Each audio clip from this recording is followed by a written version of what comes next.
Salve galera, Felipe Roque aqui, seja muito bem-vindo a mais um vídeo aqui no canal. Que bom ter você aqui. Olha, a gente vai continuar falando de Aimee, cara, porque eu acredito piamente que sim, Deus usou essa menina de forma incrível e poderosa para incomodar, para falar com a gente. Cara, e quando incomoda, mano, pode ir lá analisar a profecia, como a Bíblia nos ensina, né? Vai lá, analisa a profecia, vê se ela é verdadeira ou não. E cara, de verdade, eu acredito muito que Deus usou essa menina e foi Deus que deu a letra para essa menina, que a inspirou a escrever essa canção, para que nesses últimos dias essa canção ecoasse em nós e nos alertasse para muita coisa, para que a gente parasse de se preocupar com coisas vãs, com coisas inúteis, parar de se preocupar com nós mesmos, sabe? Eu costumo dizer que o evangelho não é sobre nós.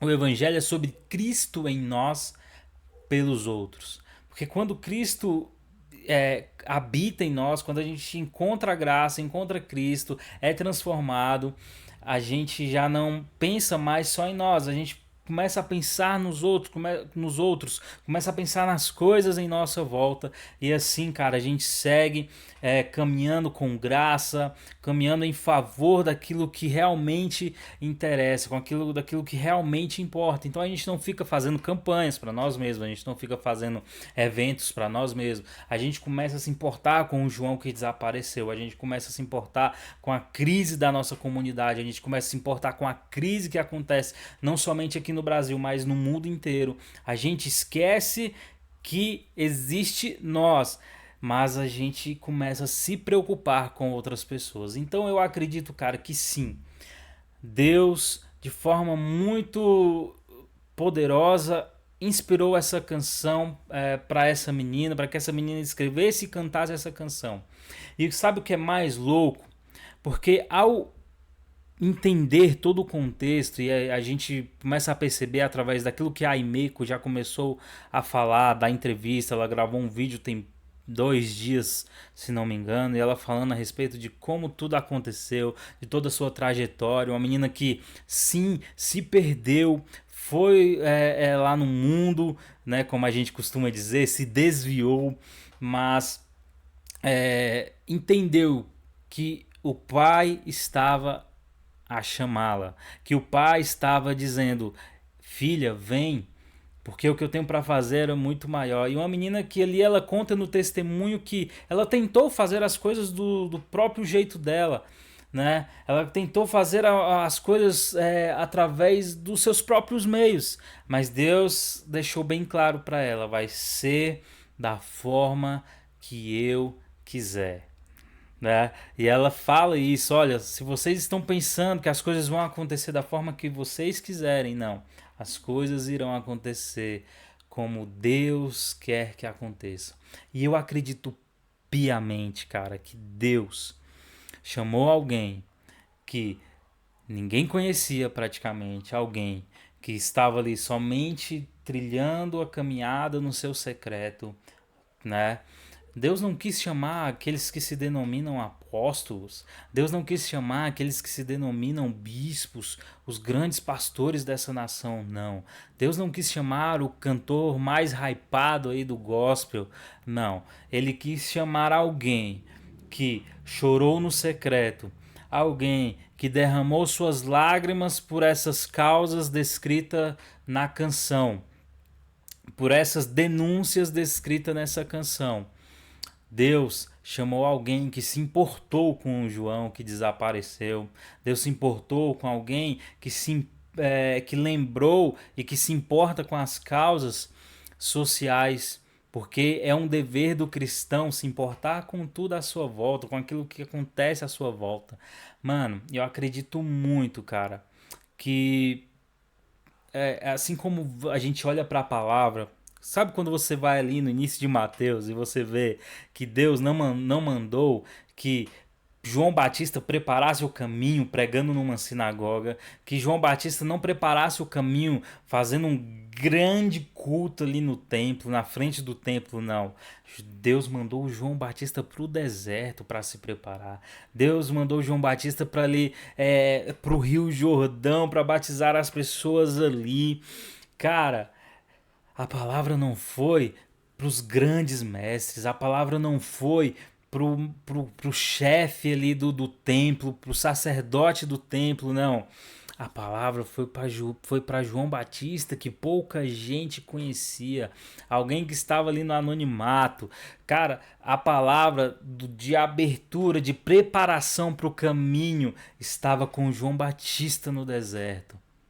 Isso que me faz assim, sabe, fazer essa comparação, saca, de João Batista e daquilo que eu vejo Deus fazendo na vida da Aimee. Deus pegou alguém que estava simplesmente ali, só no secreto, chorando no secreto, para impactar a nação. Pode ter certeza, cara, que assim como me impactou, que assim como me incomodou, essa canção incomodou muita gente, porque a gente viu vários pastores falando a mesma coisa, a gente viu vários líderes religiosos falando dessa canção, muitos incomodados, porque tá criticando aqui, tá atacando a igreja. Cara, a igreja, se a gente for olhar para um contexto, ela sempre foi criticada, ela sempre foi atacada, e a igreja sempre foi criticada pelo próprio Cristo. Sabe? É só você olhar para as 7 cartas da igreja em Apocalipse. Cristo tinha algo contra nós, igreja. Paulo tinha coisas contra as igrejas ao qual ele plantou ali. Paulo vai nos advertir em suas cartas em muitas coisas. Se a gente for lá no Antigo Testamento, você vai ver que as mensagens, as profecias, os profetas levantados, eles estavam sendo levantados para falar contra o próprio povo de Israel, sabe? Deus estava falando, olha, eu vou levantar tal nação para vir aqui destruir tudo, e vocês vão ser levados cativos. Nos dias de hoje nós somos os alecrins dourados, né? Ninguém pode tocar nos ungidos do Senhor. Sabe de uma coisa? A própria noiva de Cristo vive em aperfeiçoamento da sua santidade e em desenvolvimento da sua salvação. Nós não somos perfeitos, então é cabível a nós críticas, é cabível a nós que Deus use pessoas para compor canções, para pregar palavras, para entregar profecias. Sim, Deus usa pessoas para nos incomodar. Mano, Deus sempre terá algo contra nós, porque somos imperfeitos, nós precisamos entender que estamos em aperfeiçoamento, nós estamos trilhando um caminho para chegar à estatura do varão perfeito, para que em plenitude, quando Cristo voltar, e assim seremos transformados em toda a sua plenitude, seremos sim perfeitos, mas não somos ainda. Então, não somos os alecrins dourados, não somos os ungidos que não cabe a nós aceitarmos críticas. Cabe a nós aceitarmos críticas, sim. E nós precisamos entender que Deus vai sim, com certeza, Deus já tem ali na sua palavra tudo aquilo que nós precisamos saber, mas Deus usa pessoas através da arte, através da pregação da sua palavra. E mano, dê valor naquilo que essa menina escreveu. Dê valor naquilo que essa menina tem no testemunho que ela contou. Vai lá no canal dela, dá uma olhada, que é muito impactante, é muito legal. Então, assim, se preocupe mais com as coisas que verdadeiramente importam. Sabe, se preocupe mais com os outros do que com você mesmo. E eu não estou falando que você não deva se preocupar com você. Deve sim, porque o amor ao próximo é como nós amamos a nós mesmos. E é verdade, nós precisamos amar a nós mesmos. Se eu não me amo, eu não vou amar o meu próximo. Se eu não tenho um cuidado por mim, que cuidado eu terei com o próximo? Mas é óbvio que ele está falando, que a palavra está falando, não é de vaidade, ai, você é um vaiadão, é um cuidado com nós mesmos, com o nosso corpo, com a nossa alma, é um cuidado que vai nos beneficiar no cuidado com o próximo. Mais uma vez eu repito, o evangelho de Cristo em nós não é sobre nós, mas sobre Cristo em nós, por outros, pelos outros, por aqueles que não foram alcançados, por aqueles que já foram alcançados e às vezes estão passando por momentos difíceis. Porque se a gente caminha dessa forma, cara, a gente vai trilhar caminhos maravilhosos, cara.